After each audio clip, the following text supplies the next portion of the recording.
Hey class, we are going to do a summary of Unit 3, so the modern Spain in the 19th century. So, I know we've studied this a lot, but we're going to do a nice summary. So how did the modern age begin? The French Revolution took place in 1789, when the French people rebelled against their king, Louis XVI. The French king Louis XVI ruled as an absolute monarch, and all the power was concentrated to one person. There were huge social inequalities between the nobility and the ordinary people. So on 14th of July 1789, the people of Paris attacked the Bastille prison, a symbol of the French king's power. This revolt spread across from Paris to other parts of France. The monarch was abolished and the king was killed in 1793. From this, France became a republic. And there are many key things that came from this republic. So the power was separated into legislative, executive, and judicial branches. The law recognized all citizens as equal, and the nobility lost their special privileges. Ordinary people could vote in French elections, but only men, not women. And the central idea of the French Revolution was liberty, equality, and fraternity. These values, these three, liberty, equality, and fraternity, are what modern day societies, democratic societies, hold as their values. So we can thank the French Revolution for this. Looking at Napoleon Bonaparte, he was a military commander during the French Revolution. He became the Emperor of France in 1804. Napoleon wanted to establish his big empire that included other European countries. At this time, Spain was ruled by Carlos IV. But the Prime Minister Manuel de Godoy was really in control. In 1807, Napoleon signed the Treaty of Fontainebleau with Godoy, because Napoleon wanted to travel through Spain to Portugal to conquer Portugal. But on his way, Napoleon decided to conquer Spain as well. Bad idea. So, what was the Spanish War of Independence? So after Napoleon attacked Spain as well on his way to Portugal, so on the 2nd of May 1808, there was a revolt in Madrid against the French. This was the beginning of the Spanish War of Independence, which ended in 1814. So it lasted 6 years. The Spanish people fought a guerrilla war against the French army. What is guerrilla war? Let's have a look. Remember, whenever there is a word in blue that you don't understand, at the back of the book we have a glossary. So, where is the letter G?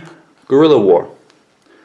Irregular military actions carried out by small groups of soldiers. So, in Madrid, the Spanish people fought in small groups of soldiers, not big groups, against the French army. It's a different tactic of war. There were some victories, but the French soon controlled most of Spain. At this time, Spain had two governments. There was the French government based in Madrid, which was headed by Napoleon's brother Joseph I. And then there was the Spanish government at the very south of Spain in Cadiz, one of the few cities that the French didn't control. And it represented Fernando VII. So in 1812, 2 years before the war ended, the Spanish government in Cadiz approved a new constitution called the Constitution of Cadiz, and it was influenced by the ideas of the French. By the French Revolution, and was Spain's first liberal constitution. So, from this Constitution of Cadiz, they also wanted to reduce the power of the monarch, ordinary people could vote, and the government was separated into legislative, executive, and judicial branches. Freedom of the press was established, and the Spanish Inquisition was abolished.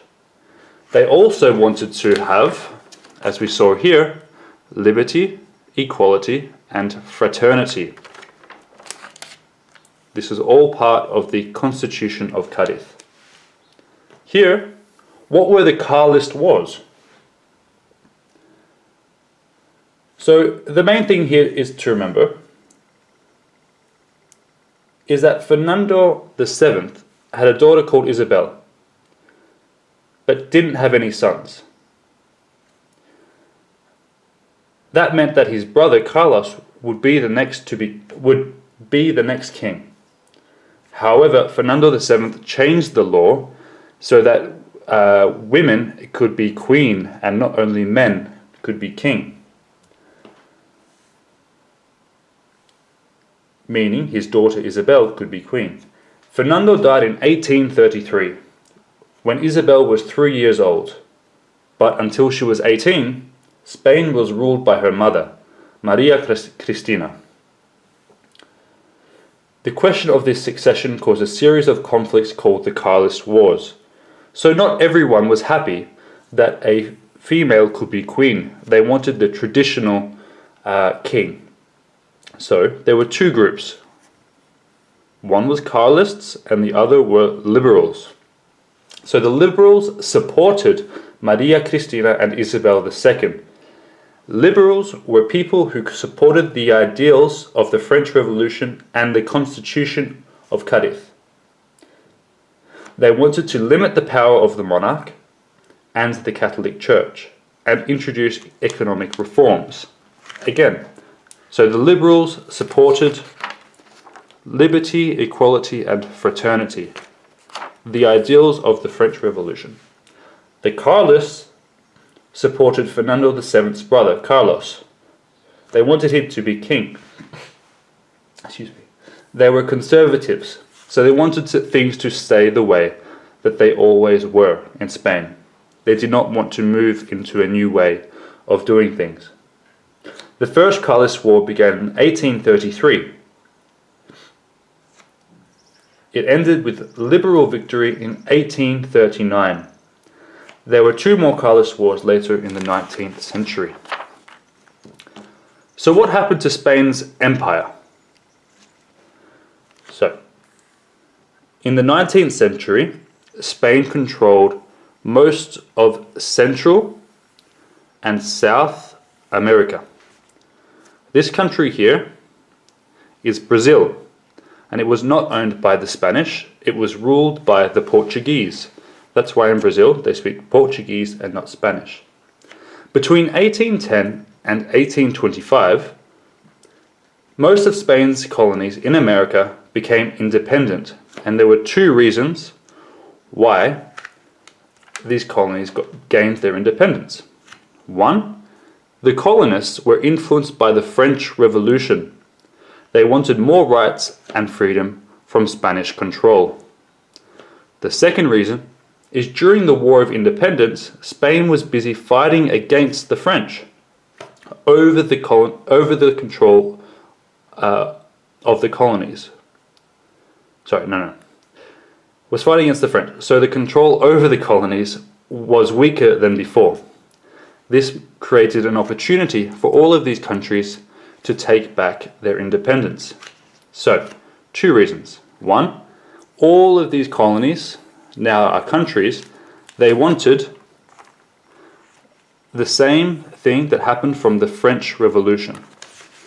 And when the Spanish War of Independence was being fought, this was an opportunity for these countries to fight back and get their independence. The Spanish-American War happened in 1898 and is known as the Disaster of 98. It is when the United States declared war with Spain over Cuba, Puerto Rico, and the Philippines.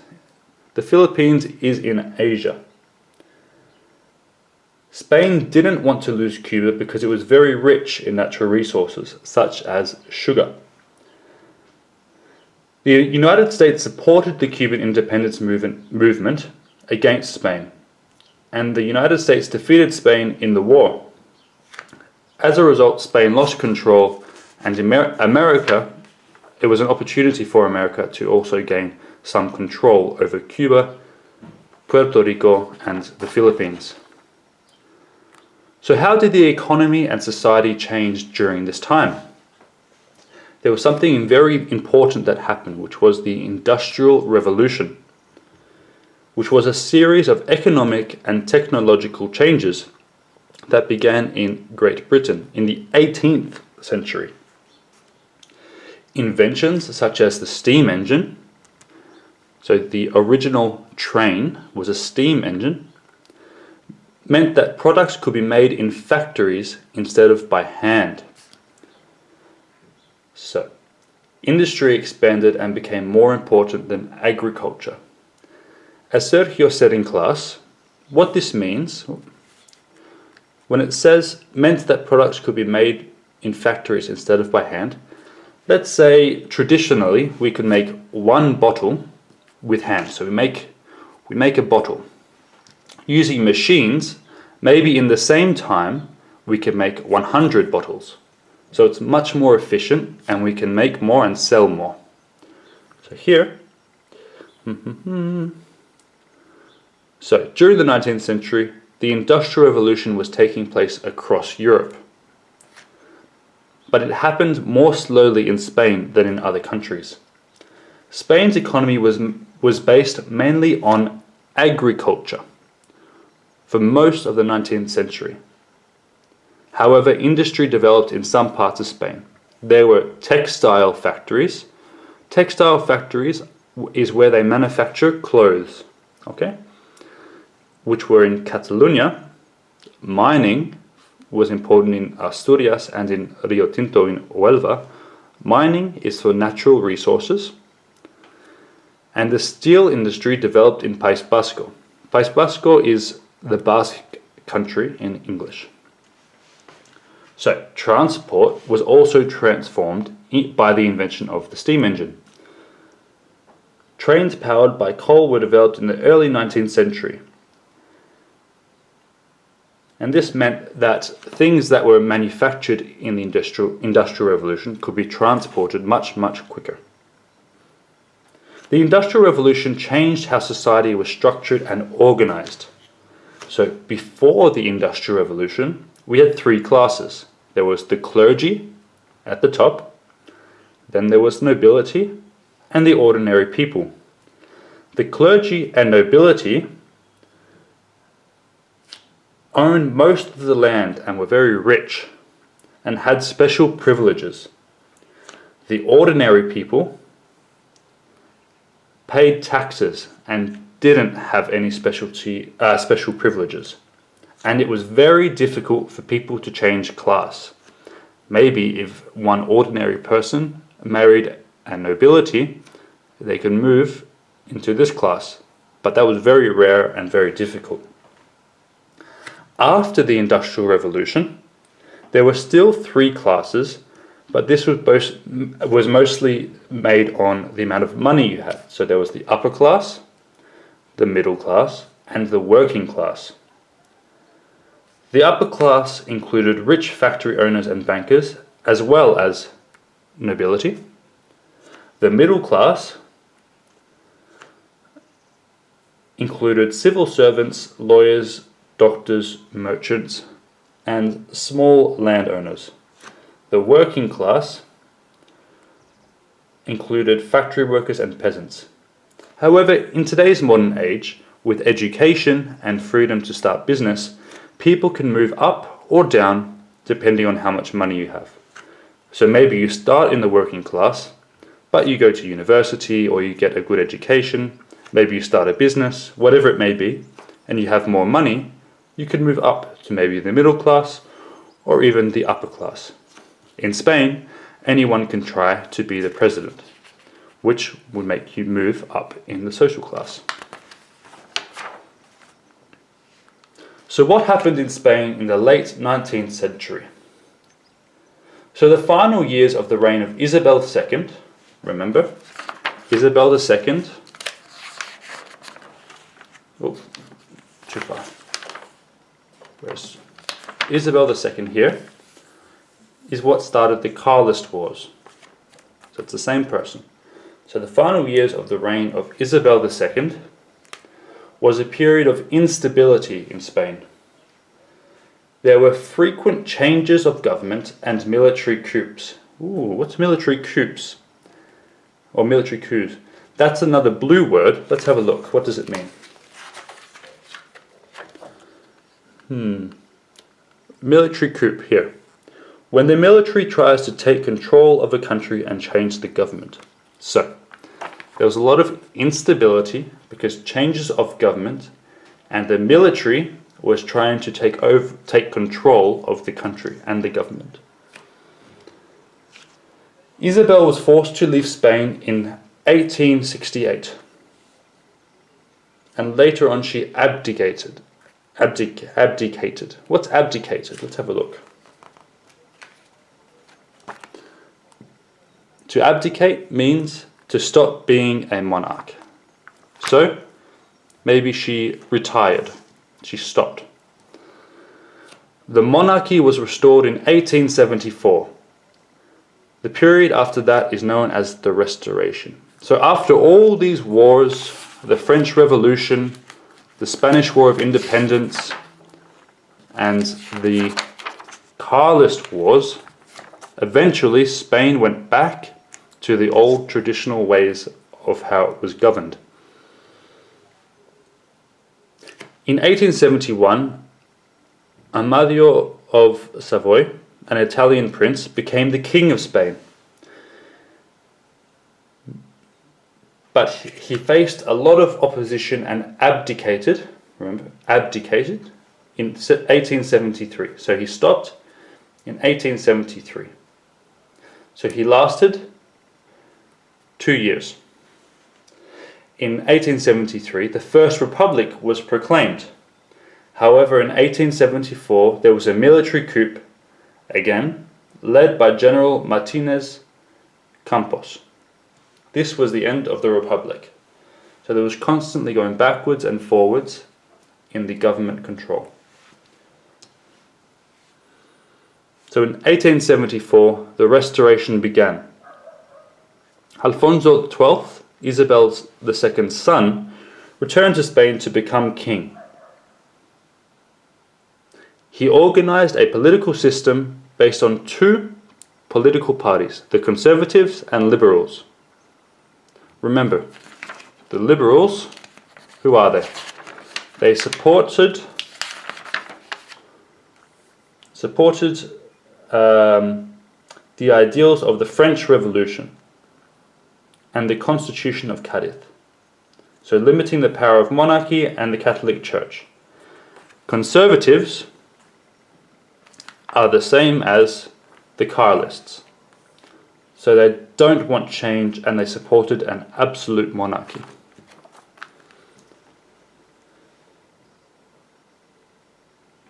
So there were elections, but only some men could vote, and the two parties took turns in government and manipulated election results.